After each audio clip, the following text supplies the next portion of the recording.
it's Thursday! Or so. So this week I want to try making a Christmas cryptid, and I've picked one out that some of you may have heard of. Jólakötturinn, otherwise known as the Yule Cat. So, who is the Yule Cat? Now, this is my understanding. Please correct me in the comments if I get anything wrong. So, Jólakötturinn, or the Yule Cat, is a giant black cat from Icelandic folklore that is said to roam the countryside on Christmas Eve. The Yule Cat is said to eat children who aren't wearing new clothes before Christmas Eve.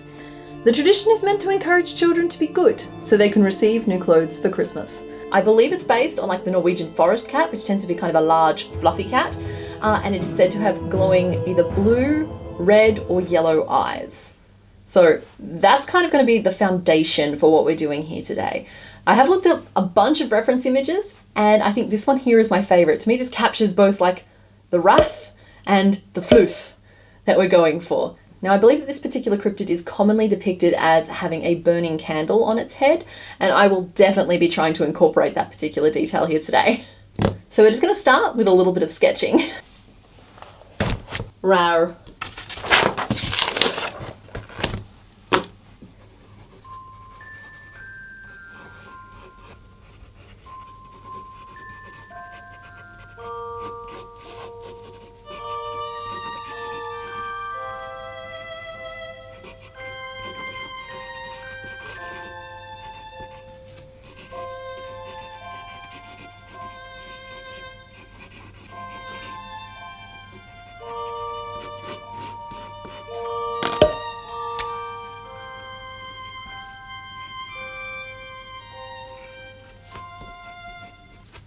So I definitely think this is the vibe I want to go for here. This very arched back, very specific pose.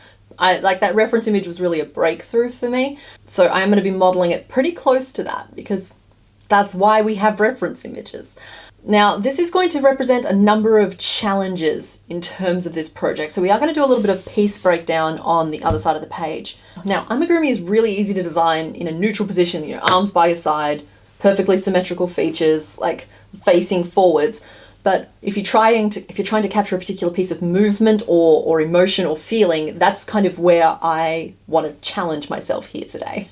So yeah, we've got this very specific pose. We have an arched back, we have a turned head and a curved body, as well as like a curled around tail. The legs are sort of splayed but like the weight is off them, and we have to try and capture that whole vibe, as well as doing an open mouth, which is not an inconsiderable challenge at the size that I'm aiming for today, which is about the size of a loaf. We just want a bun. Okay?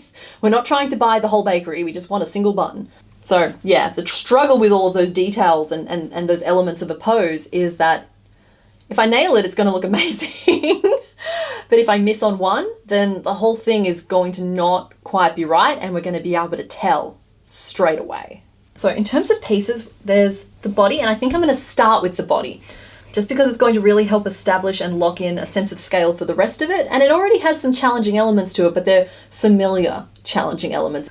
So that's roughly what I want that body to be. We're going to build the head up in layers. Well, not layers, but like in pieces. We're going to do a lot of sewing today. So something like that. Just really clear definition between that head and neck piece as well is important here. So what else? What else? And so then onto the head, we'll do things like ears. We'll need like a mouthpiece. Not sure how I'll approach that yet, depending on how big or small this ends up coming out. And I may even end up doing an up the nose kind of piece, like a little stripe. Okay, then we've got some paws, which I do want to I don't know if we'll do beans, but we've got like some little front paws that I want the feet to look like they've got some weight on them. I'd like to build a lot of the back leg anatomy into the body piece here itself, just by having it slightly wider at the back. Not a lot wider, because I do think that the cat's weight here is very like stretched and taut and up, so it's not like slumped down into squish mode. But if I build enough of that anatomy into the body piece, then this back leg can literally just be the foot with a little bit of weight on it. That will just help everything feel more attached and more one thing. What am I missing? The tail! Okay, and then the tail, we need to do like a giant curved banana-y type piece. I could have gone straight up in the air with like a giant poofed up tail, but that to me reads more as frightened as opposed to frightening. So big curved tail around itself, which is a defensive position, but at least it looks like I'm a ready to meow defensive position. And the candle, I'm going to level with you, I'm probably going to borrow from Hocus Crocus and just like tweak the overall size and shape of it, but we'll do like a little melted shape with some like dripping wax down it and a little lit flame on top. So those are our pieces, and as mentioned, I think we're going to start with this body piece. Okay, so the real question here is, do we actually try and work in black? Which, don't know if that's even really showing up on camera, or do I go the slightly easier route and go with the dark grey? And I face this question all of the time. I might try, this isn't a pattern video, so maybe I can try and work in black for once. I have my tools and materials. At least what I need for this first bit. I'm going with grey. I want to be able to see what I'm doing, and I want you guys to be able to see what I've done. So I started by working up a pretty basic round flat piece, just up to about 18 stitches. And from there I started loading increases mainly along the top to encourage like a spine, as well as out to the sides to give her a little bit of weight. There needs to be some sense of it having anatomy, you know, it needed to be anchored to the head on one end and the tail at the other, so it was really going to provide the literal backbone of this piece, and it was kind of going to dictate a lot of the rest of the pose. So I reached the widest point of the back, and then I just had to narrow off very quickly.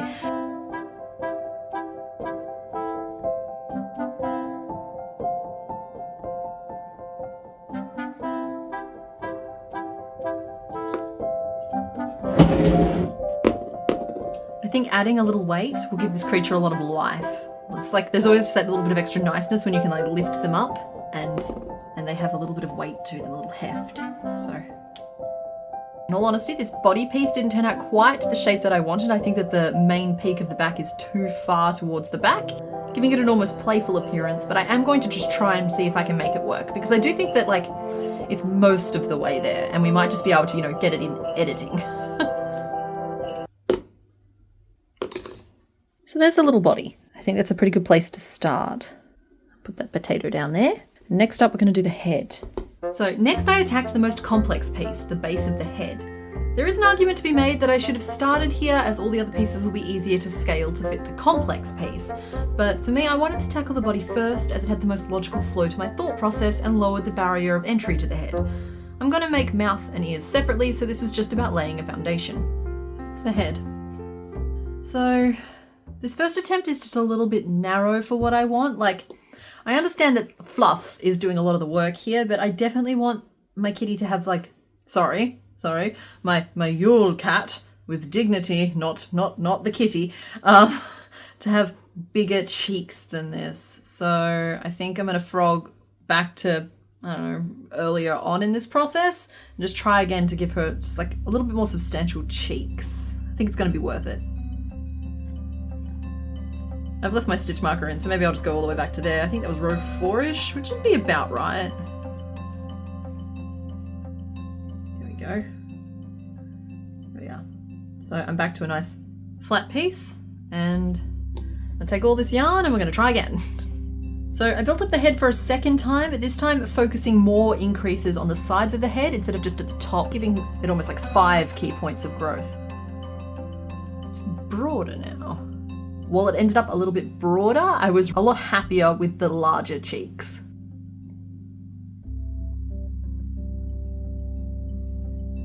There we go, so that's like closer to the head shape that I was envisioning. So next I need to move into the neck fluff. I wanted to include the basic shape of the neck fluff to act as a transition piece into the body. It's a bit tricky because the head is meant to be kind of turned, but I solved it by using a mix of short rows and the perfect square stitch to keep all of my stitches facing the same way.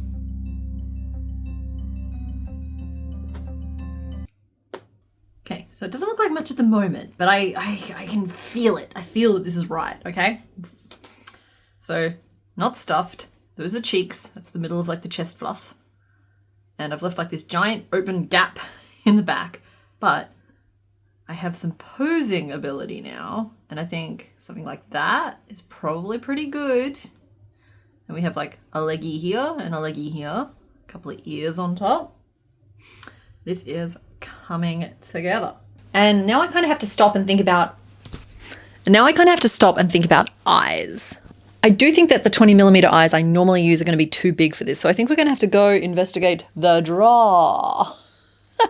And just see what other like bits and pieces I have left over from other projects. I should still have some leftovers I should still have some leftovers. Let's just go check it out. Ready? Let's go check out the drawer. Here we go. Marigold guards the drawer. And in here is the drawer.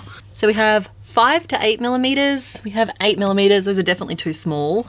12 millimeters is probably too small as well, though a good fallback position. 21's too big. Maybe 15s would be good. Okay, this is promising. We've got a few different colors there. So the description does say that the eyes can be, I think it was blue, red, or yellow. Right off the bat here, we do have some blue ones. I don't know if I can quite bring myself to use red, but I do have some red and I have some blue. There's probably some yellow in here as well, some old painted ones from years ago. Or I have clear ones that I could paint. I just think red is a little too harsh, and I do want to like not completely abandon a degree of cuteness. Don't judge me for that though. We're going to use the blue eyes. I'm not really sure on positioning yet, but we'll just pop them in for now. It sucks that they're not like slit pupil, but I only have round. But that's like the general vibe of what it'll look like, and trust the process, it'll look better than that. All right, so next I made a couple of little ears and some mouthpieces. Now I did have to make the mouthpiece twice, and that's just because the first one I made was slightly too big, and so I ended up having to sacrifice some of the detail to get this smaller one, but I didn't do that on camera. So that's the little mouthpiece that we're going to be going with. So next we have to do the inside of the mouth and the lower jaw. That might be one of those details we add at the end. Next I wanted to work on the legs. Now, mean old Christmas kitty here is up on her toes, and I want to try and capture that with these legs. But I am still really worried that this body piece is going to look like a play bow? Play bow? Like, you know how like they stick their little legs out and their butts up in the air? Like that whole like play position where I very much wanted her to have more of an arched spine, but I think I've put this arch too far back. I'm still determined to make it work though. So I'm just going to whip up a couple of little front paws first and just see if we can make it work.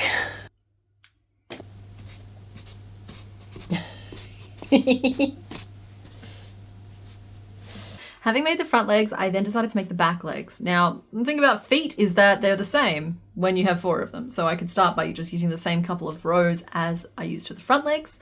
And then they just needed to continue up a little bit and across a little bit before forming a little transition piece so that they would be able to be attached a little bit more seamlessly with the body. So in terms of the mouth, I did make a white one originally, but then the more I looked at the rest of the pieces, the more I realized that I probably wanted it to be black like the rest of it. So we've made a second one as well. So they're friends. Okay, so the last piece is the tail, which is good because I'm running out of grey. Now the tail has to squiggle, and squiggle is hard. I only have so much language for this stuff. We're going to put increases where we want something to curve forward and decreases where we want it to curve away. And we're just going to use a combination of those to see how it all adds together. Oh no. Okay. I have more of this somewhere. I know I do. On the shelf. I'll go to the shelf. There's always more on the shelf.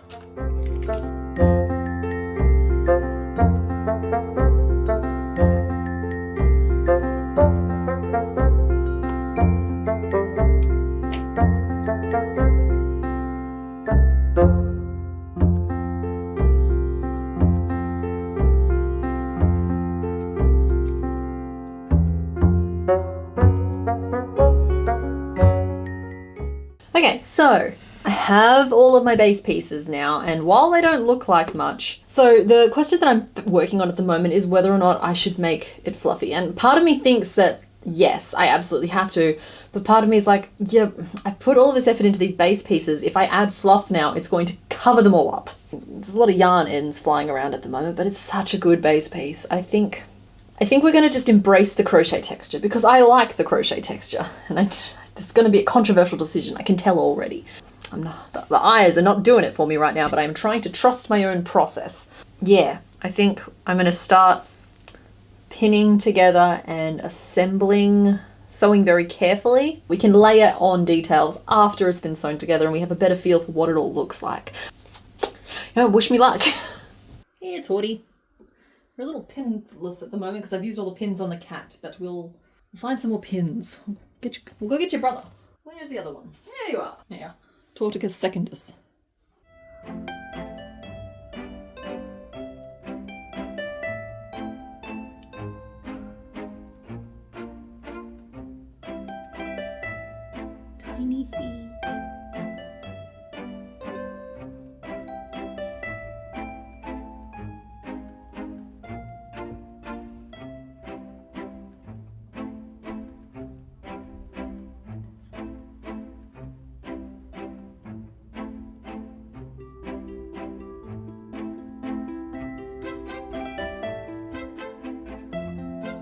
Okay, so next time I tell you guys to trust the process, can we just agree we're going to trust the process? Look how cute he is! I know you're supposed to be scary, sweetie. We're going to give you some mean eyebrows or something, but like, look at the baby.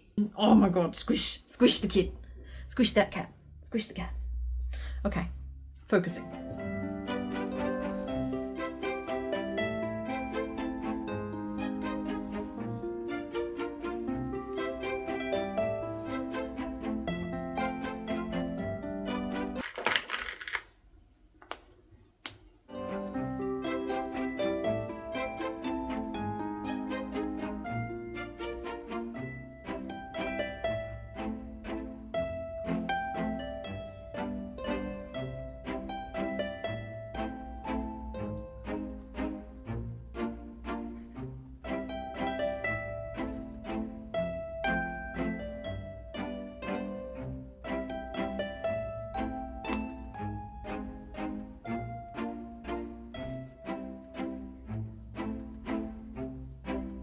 Okay, so this is where we're currently at. I have sewn all of the legs on and I've attached the main headpiece. Now, you may notice that it's not the same day anymore. That's fine, we're going to ignore that to be polite. So I've been kind of putting off tackling the face because I'm a little bit nervous about the order I think I'm going to have to do things in. First up, I think I have to resolve the eye expression, which I hate doing before I've actually attached the rest of the pieces. So I'm just going to start by sewing on some little eyelids. We have to embody rage and anger and fury and looking at this sweet little angel face, that's going to require some eyebrows. You know what? Instead of stitching them on as long strands, I'm tempted to make just a little eyelid piece. Let's just see how that works. Like a little half magic circle would do the trick nicely. Oh, even just like a little flat piece. No, we'll do half magic circle. I like magic circles. Oh, you just stop bumping my hand, please, sir. Just a little flat eyelid. That could work. I think it's a little big. No, it's a little small. And I think that's just right. Okay, cool.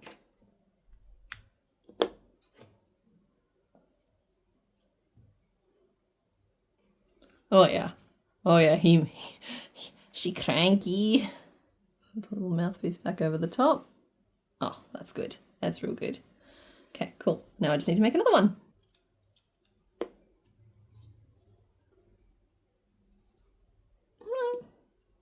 And I've specifically tried to angle them so that they match the angle that I have these ears pinned on at, to get everything looking very intentional.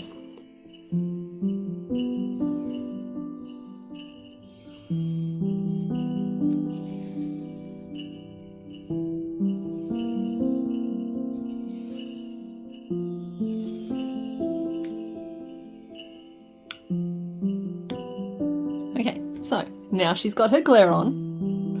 Next, I have to work out how I'm going to be doing this mouth. So I think first I'm going to take a small embroidery break and just work on this nose. I want it to be just the very barest little breath of, like, barest little tiniest nose. And yes, we are using pink for that, which I know is kind of risky because pink is going to lend itself towards cute. But like I've chosen a dusty antique rose instead of like a bright pink, and I think that's gonna help it a little bit. When in doubt, go small. Oh, that ain't bad. I don't mind that. It's not very big, but... Oh, yeah. Oh, I'm so happy with that. So now I'm going to sew the top piece of the nose to the face. I've managed to keep those location pins in place too. And I think this is the most crucial attachment of a piece I have ever done. So that brings us to the rest of the mouth. And there's a few things that I want to try here. I have like a fallback position planned for like just making a tiny little magic ring kind of pink tongue kind of thing, which might give the impression of the mouth being open. But first I want to try just an actual full-blown inner mouth piece. We'll just see how that fits in there.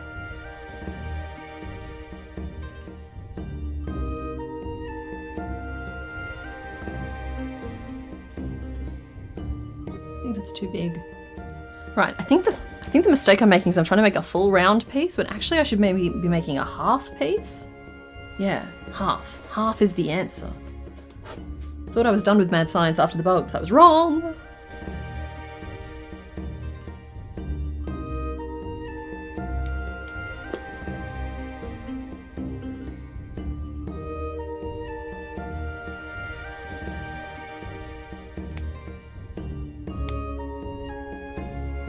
I sew you on yet?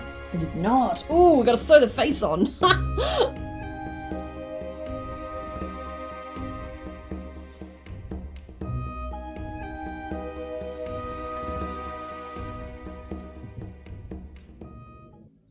Okay, cool. Now I can attach the lower jaw, and it's going to go there, and I'm going to put a little tooth. There, and there. Trying not to use internet speak. I'm trying real hard to resist my millennial roots and use internet speak. We definitely want tiny teeth in there, ready to chomp ya.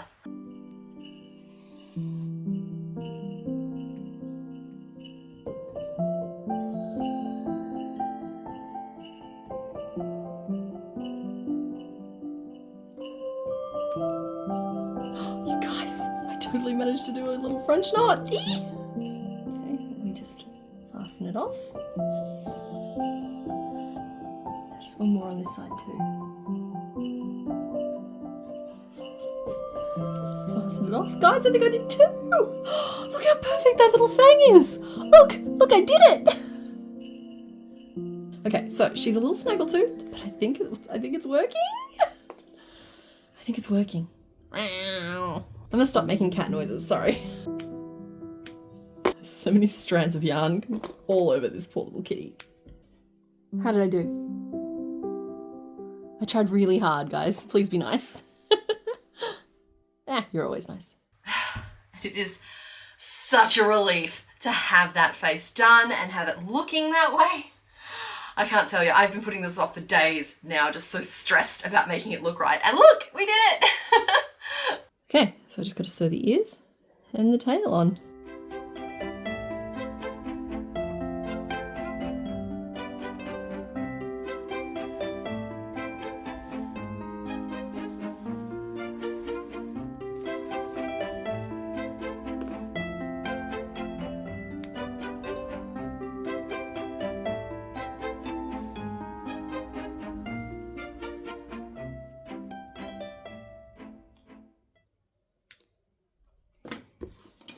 There he is. So there is our little Yule Cat at the moment. Notes are up on Patreon, or if they're not, they will be very soon. Sometimes there's like a 24-hour delay with some of these things. Oh, I haven't made the candle yet. Okay, and then we're gonna make a candle. So as mentioned, I'm gonna use the candle pattern that I used on Hocus Crocus. Do I have a Hocus Crocus nearby? That's a tree. Oh, I can see the top of a Hocus Crocus, hold on. So this is Hocus Crocus, and these are the candles that I'm talking about. So I'm just gonna use the same kind of design techniques I used to make the candle, like with the dripping wax, with trebles and just like the little brushed out lit flame on top, to make a little candle for the top of Yule Cat's head.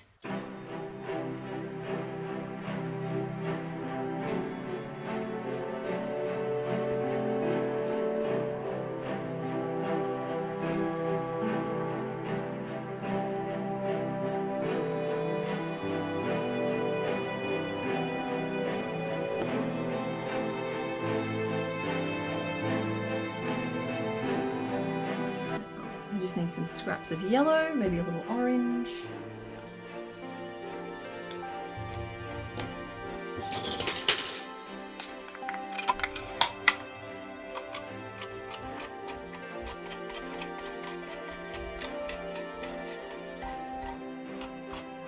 Okay, so there's our fire. Now I just need a little bit of black, act as the wick.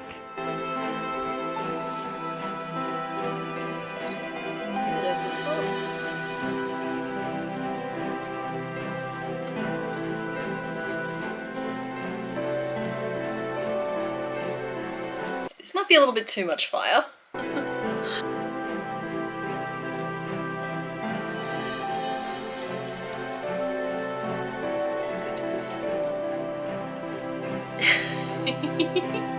I just need to sew it in place.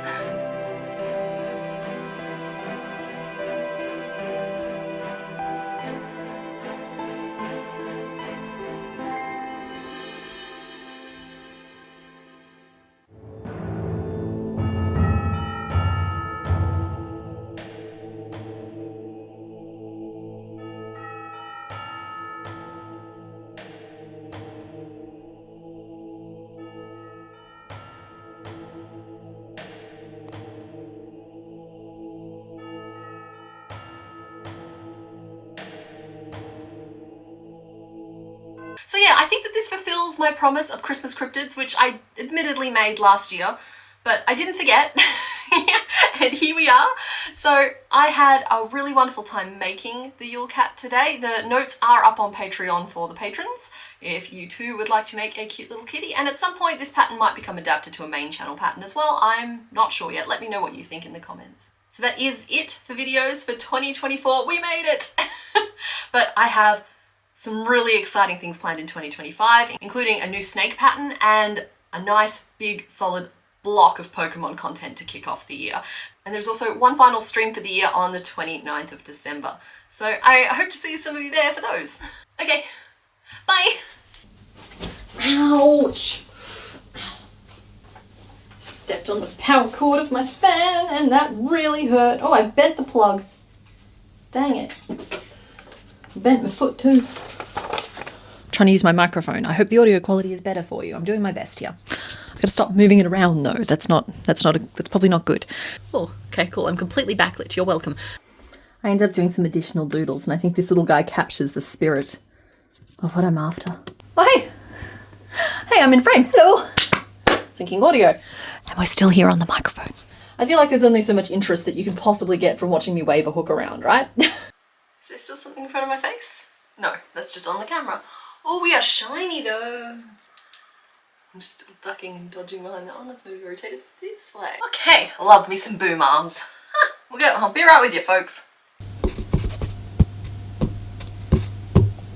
So I am going to very carefully start like pinning and stuffing all of these pieces. Well, no, I'm not stuffing the pieces together. Let's just turn that down and turn that off so we can actually see one another. Alrighty, there is our cutie purr tootie.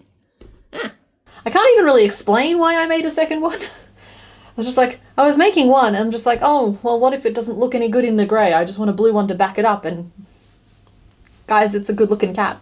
I don't know what to tell you.